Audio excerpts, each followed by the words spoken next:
Wilujeng dalu Pak Pris. Wilujeng dalu. Inggih niki kula nimbali Bapak Om napa Mas? Pokoke mboten angsal klintu lho nggih. Nggih, saderengipun ngaturaken minal aizin wal faizin, mohon maaf lahir dan batin. Nggih niki nuansanya masih di Idul Fitri nggih Pak nggih. Nggih, semonggo. Kula cobi sesideman Mas. Nggih, kula sing bawani sampean mengke sing nglagokne. Nyamleng sangat niki nggih, Pak nggih. Sore-sore dibawani malah pengen bubuk. Mantene lho. Ya ta? Nyun sewu Pak Ngantri, Pak Katib nyun sewu nggih.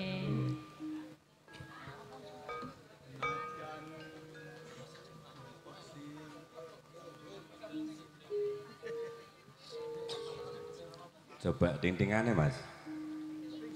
Oh, sakmono.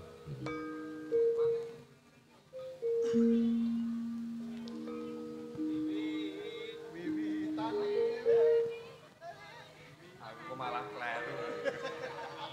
Mboten menapa, Pak. Los. Wiwitane.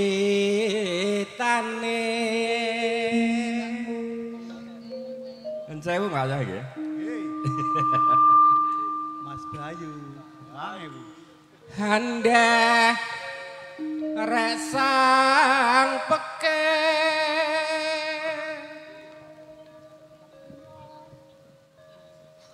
priya bagus kang olah budaya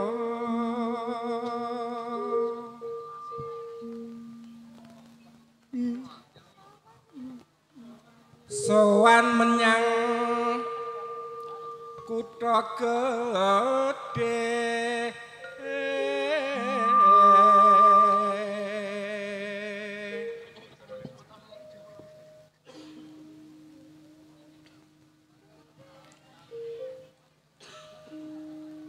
watuk sik bendara terus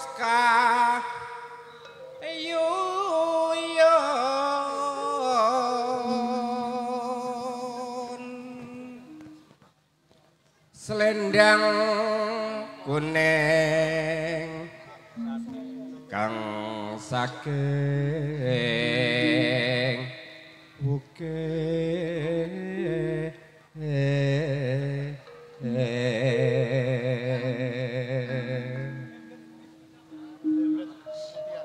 swara kurang permana ning wasis ngukron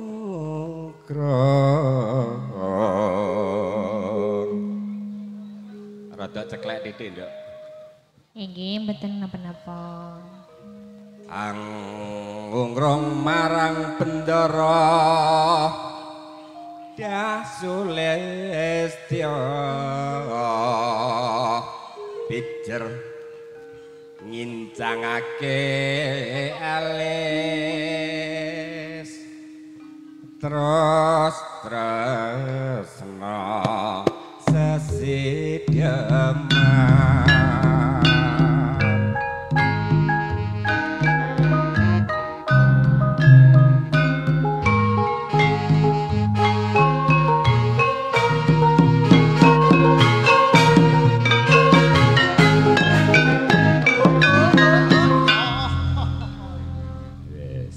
bagianmu iki dicengkalne ya Mas ya.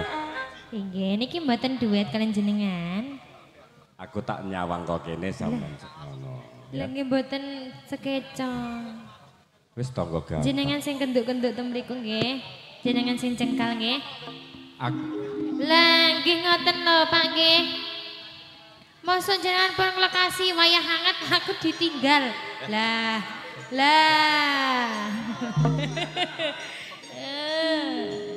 Aku sing miwiti, sahabat sing terusnya ya no ya.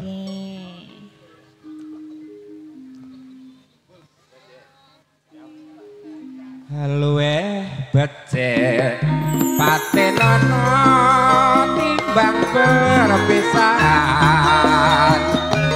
Kangatnya semesta Tariwati Samudana marang lobaku Karbola Rapo Putra liwat kinjanging alismu kumoso anglandang rasane atiku senadyan mos ning serius paku aku isih aku ngladeni soraku Najan kowe bocah kuno, najan bocah kuno, katuko angungro. jiwa ragaku kok tuna ngawur mandan proropo karep ijo urip ana kono iki kuwit tokoke masa isini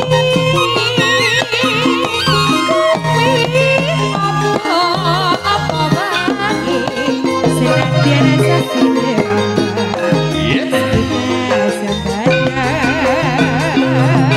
Jam sewu nih kalau panas sih, anginnya ora panas itu.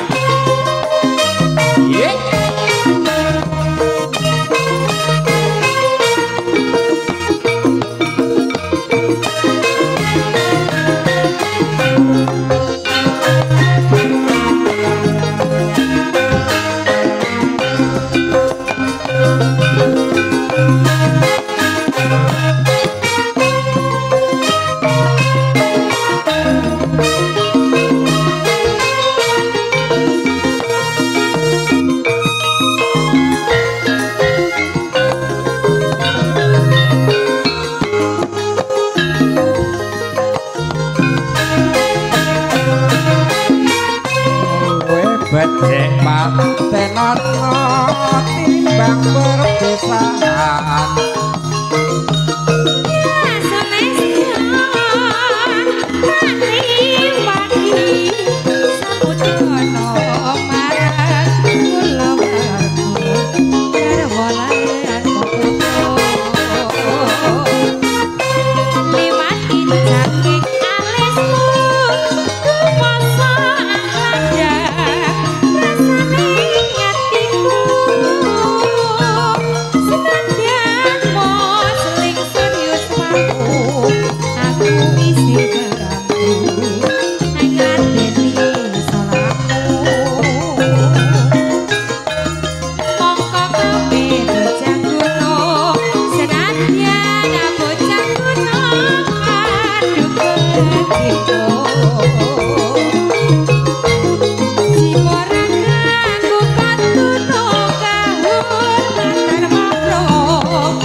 Senadyan seside amat mesti kaya sembatan. Matur nuwun ya Cahayu. Inggih sesi teman sampun Niki mangke salajengipun kula pasrahaken Bapa Kijo kalih sesepuh saking Tumpak Oyot. Inggih mbok pilih jenengan tanduk malih kasumanggaaken. Matur suwun nggih, Nduk. Oh, inggih.